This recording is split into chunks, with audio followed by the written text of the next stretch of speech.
Your presentation, you put the question how to invest in a slowing economy like China.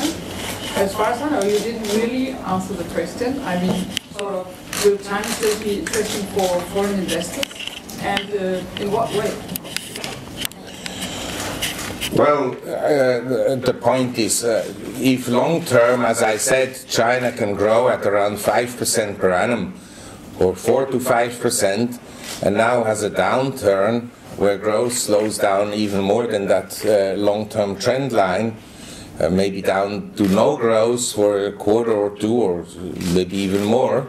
Depends also on the global economy, which to some extent also depends on China.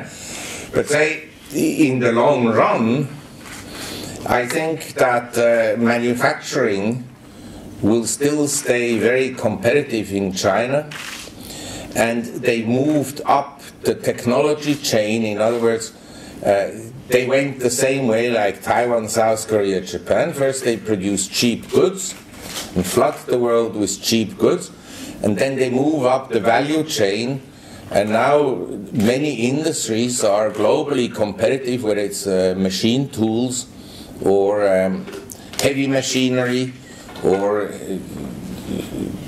companies that compete with Caterpillar and Komatsu on global markets. So I think the growth will still be there. The industrial production, of course, will slow down, and the service sector will grow.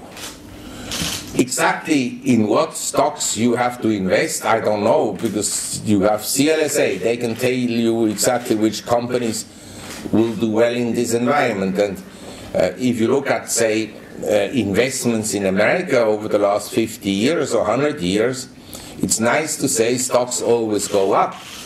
But the point is, if you bought the Dow Jones in 1929, there's maybe only 1 or 2 companies still left in the Dow Jones that existed in 29, and most of them are bust. And yesterday at dinner I said, maybe Apple in the world today is like Nokia in year 2000 and RCA in 1929 and Xerox in 1973 at the peak of the popularity, and then these companies fade away. So when people ask me specifically which stock do you invest, I'm not sure, because the sectors change, the leadership changes and so forth, and but as an investment destination and growth, in my book, of 4% in the next 10 years in the real economy is very high growth by European standards or US standards.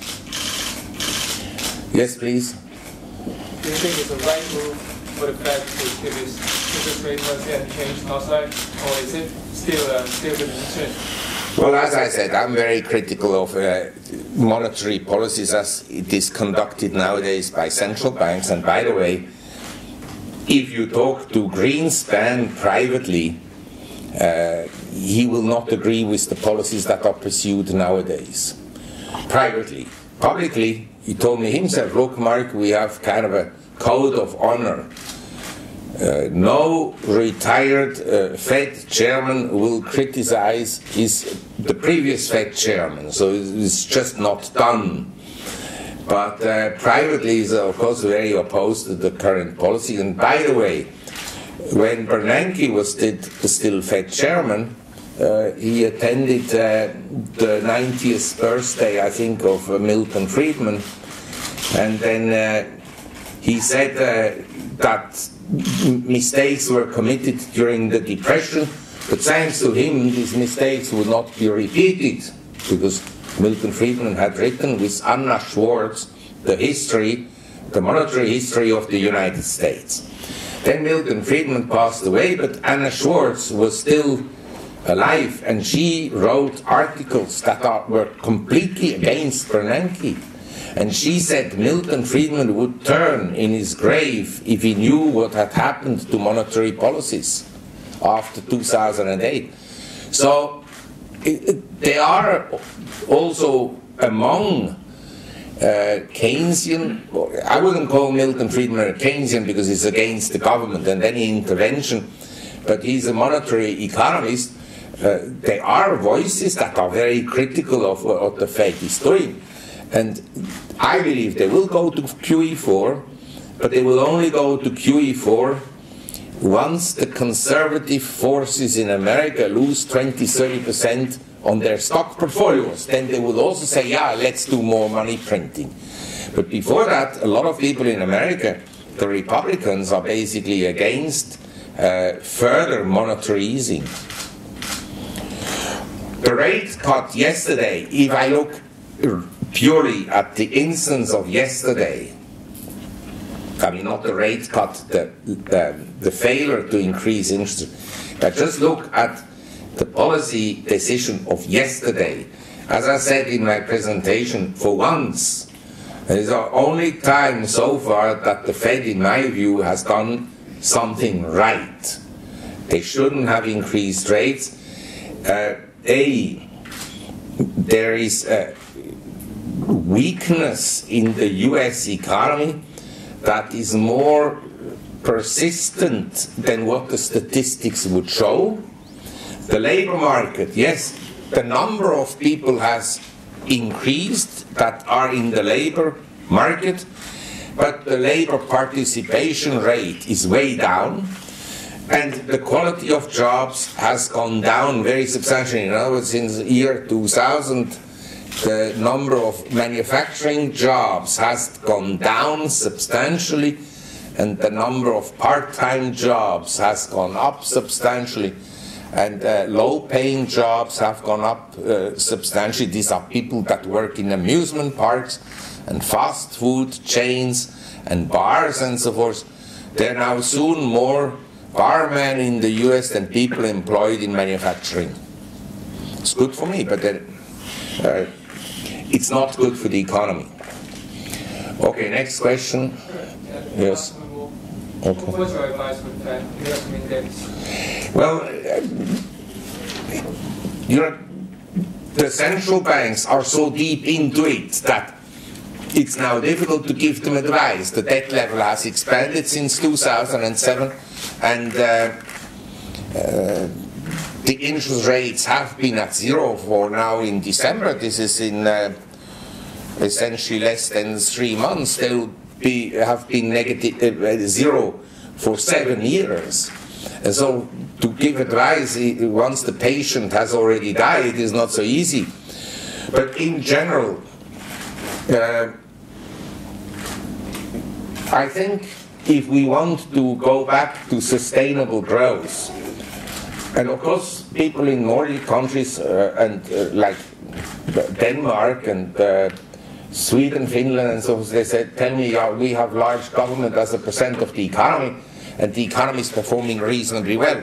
That is to some extent true. It's performing reasonably well because these countries are run like country clubs. They're very small, and it's easier to run a system of government that is large within the economy in a small country than in a large country. There's much less corruption, and there's far less inefficiencies, and maybe there are also cultural differences that people don't cheat so much. And so it's functioned in these countries reasonably well, but in general, you want sustainable economic growth, governments have to be cut down, and the regulations have to be simplified. I mean, the tax code in the US is now 73,000 pages. Nobody can read that. And that has to be reduced. And also, in my view, the global economy would not suffer if, say, the Fed fund rate was at 3%. But the US dollar would be very strong if the Fed fund rate is at 3%, and European rates are at 0, and Japanese rates are at 0. So you understand, the central banks that coordinated essentially the fall in interest rates, they'll have to coordinate the rise in interest rates. But I would rather think that for the world, higher rates would be more favorable, less government, less fiscal stimulus, and more an emphasis on capital spending and less on consumption, and the capital spending especially in terms of research and development. Yes, please. During the presentation, you said that you think that the emerging market and China market will be more attractive to you than the advanced market. Yes. Can you elaborate more, and would you comment on the China market? Is it possible to keep the growth this year at 7%, or how do you predict in the next year? Well, I didn't show the statistics, but basically government statistics are highly unreliable. And in my view, the Chinese have really learned one thing from the US, is how to manipulate statistical data. And Chinese growth at the present time is nowhere near 7%.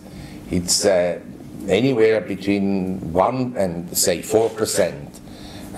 Now someone can maybe show me some sectors that are expanding more, but other sectors are contracting.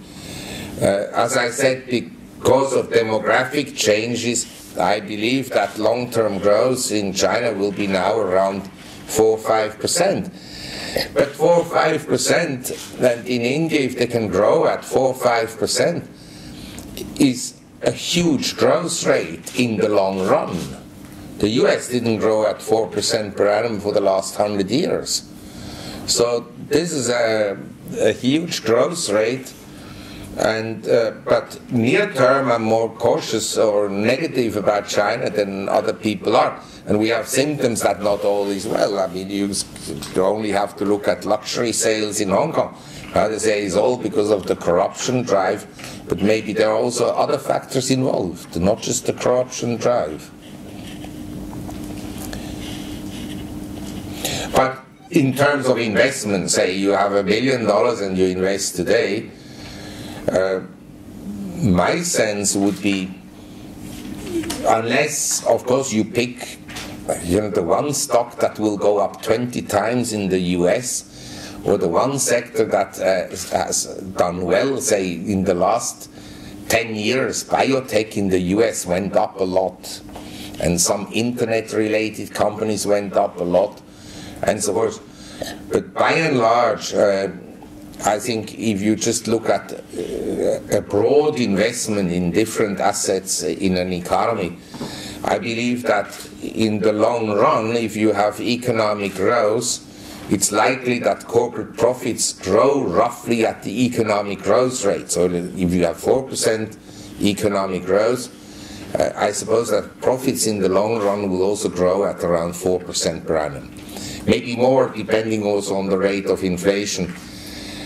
But the valuations, for sure, if you take a basket of Asian markets, the valuations, even say Hong Kong property shares. Yeah, I'm negative about the property market here. I think it will go down. By how much, I don't know exactly, but it could go down 30–40%. But the property shares are already selling at a 40% discount to asset value. So maybe they'll go down less than the property market, and afterwards they'll recover more. So if I just take a longer term view, say 10 years, I think that investments here in Asia, by and large, will perform better than if you buy the S&P 500 or the Euro Stock Index. Yes, please. Hello, from Army. I have two questions. First of all, under the current economic situation, for how long should the Federal Reserve keep the interest rate at 0? And the second one is a follow-up on the property market in Hong Kong as well as in other parts of the world, including those prime cities like New York or London. What's your thoughts on the overall property market at the moment? And if the Fed is going to implement QE4, would there be a further inflation in asset prices, like property prices? Yes, I mean, these are questions nobody knows for sure, but my view would be, as I shown in my presentation, In the history of mankind, interest rates have never been as low as they have been for the last 7 years, namely at 0. Never before. And I can't imagine that this policy of 0 interest rates is going to end well when interest rates will finally go up. I can't imagine. So the answer is, how long should they keep interest rates at 0? In my view, they should never have put interest rates down to 0, never. But equally, and here I have to go back to the 90s, they should never have created a NASDAQ bubble and encouraged the NASDAQ bubble. And then they encouraged a huge credit bubble that led to a huge boom in housing and the collapse. And that they should never have done. And after the collapse of housing, as you know, in 2007, 2008, they slashed the Fed fund rate to essentially 0 by December 2008, and it stayed at 0 until now. And they've been buying bonds, and they've been buying mortgage-backed securities, and maybe they also bought shares. Other central banks have been buying shares. Now, this whole policy is, as I explained in my presentation, leads to a lot of unpleasant consequences. An expansion of government, excessive credit growth, that one day will be, I mean, you just have advanced consumption from the future to the present with monetary policies by encouraging people to borrow money to buy a car. So they buy the car now, but they will maybe not have the money to buy the car in future. If they buy the car in future, they may borrow even more money, but then their interest expense is going up every year eventually.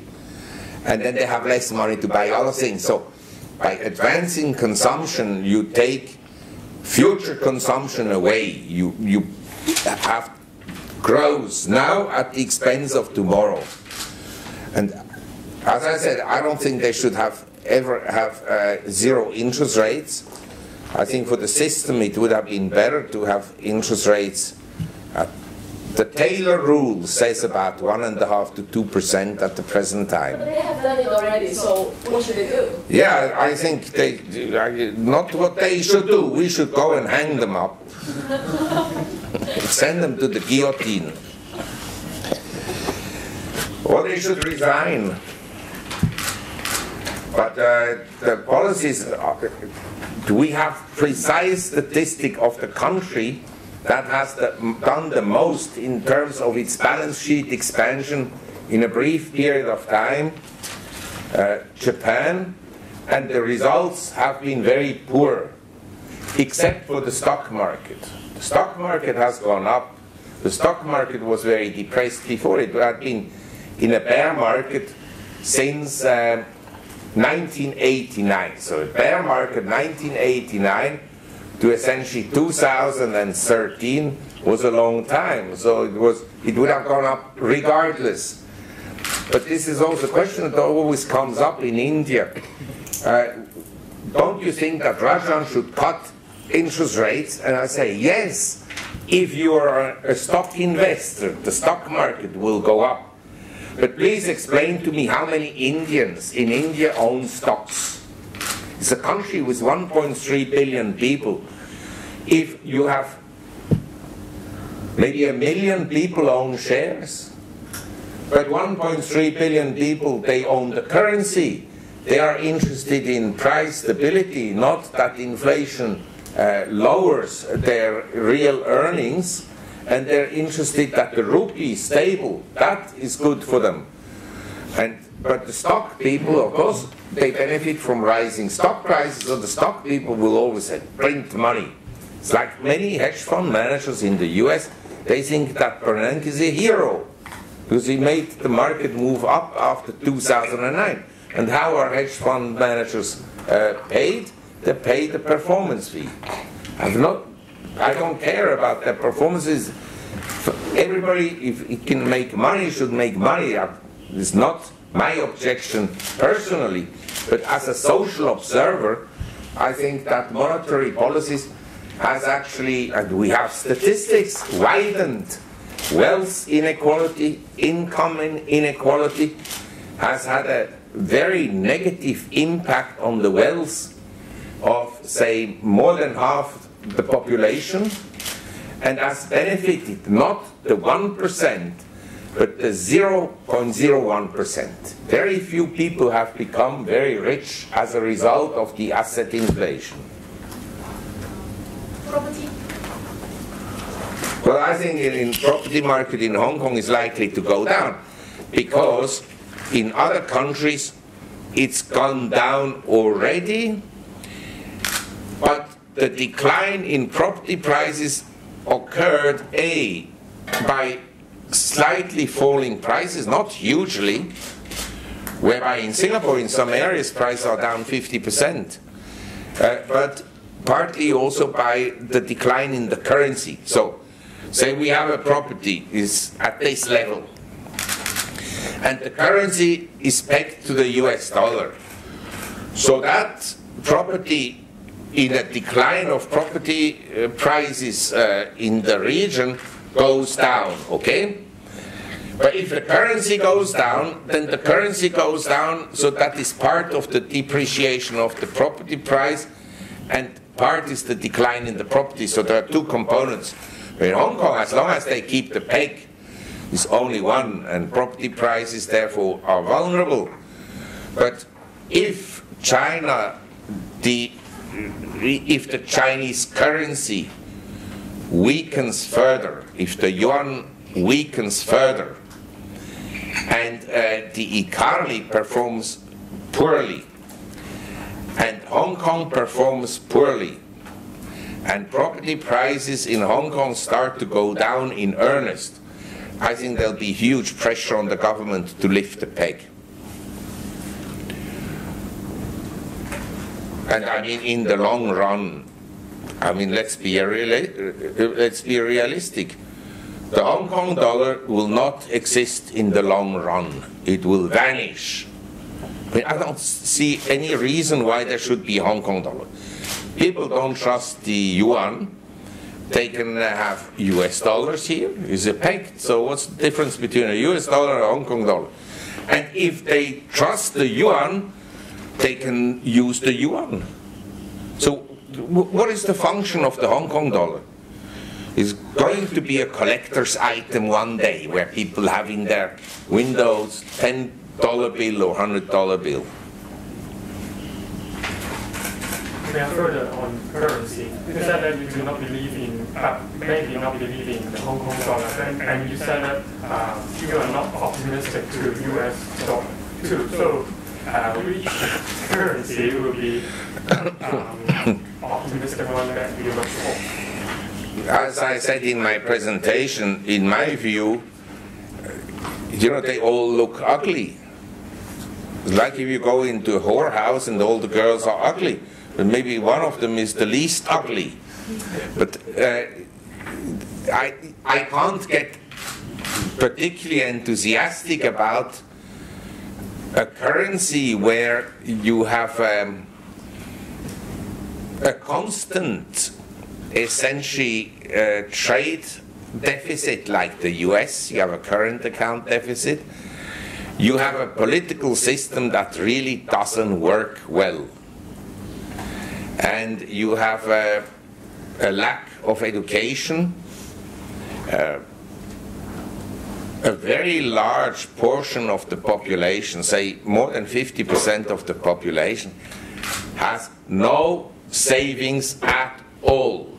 Statistically proven. You ask an American, show me $500, they don't have it. They just don't have it. They get their salary, and once they get the salary, 80% or 90% is out paying the bills of the credit card and so forth. So I can't be optimistic about the currency like that, and I can't be optimistic about the currency where the Fed has just increased the quantity of their balance, or the size of their balance sheet. It was $200 billion in the mid-1980s, and it was $800 billion in 2007, and now it is $4.5 trillion. So it's a depreciation in the purchasing power of money. So I can't be optimistic, but maybe it's better than other currencies at the present time. Whenever global liquidity tightens, it's favorable for the dollar. But long term, as I explained, I think people have to make the distinction between commodities that are used in industries, or the softs like cotton and coffee, cocoa, sugar, and grains, and the meats, and precious metals. Precious metals do not have the character of the others, because precious metals, if you buy an ounce of gold, you don't know. That gold may have been mined 3,000 years ago. It's just made recently into a coin, but it may have been mined 3,000 years ago. So it's some form of money. And in this environment in the world where I believe there will be eventually QE4, I think you should own some gold, silver, platinum. Okay, last question. Okay, besides criticizing the Fed, do you have any criticism to China Central Bank? Sorry, advice to the Chinese Central Bank or criticize? It's difficult to tell because I'm not all that familiar with how they function. But central bankers sometimes claim that they're responsible for the financial system. I think if you say as a central banker, yeah, I'm responsible for the financial system, then in my view, the central bank in China should have moved more cautiously in terms of allowing credit to grow as rapidly as it has. You understand? I'm not familiar precisely. In the US, basically the central banks, they have local Federal Reserve banks, like in San Francisco, the Boston, the New York, and so forth. These institutions are largely responsible for the financial sector in those districts.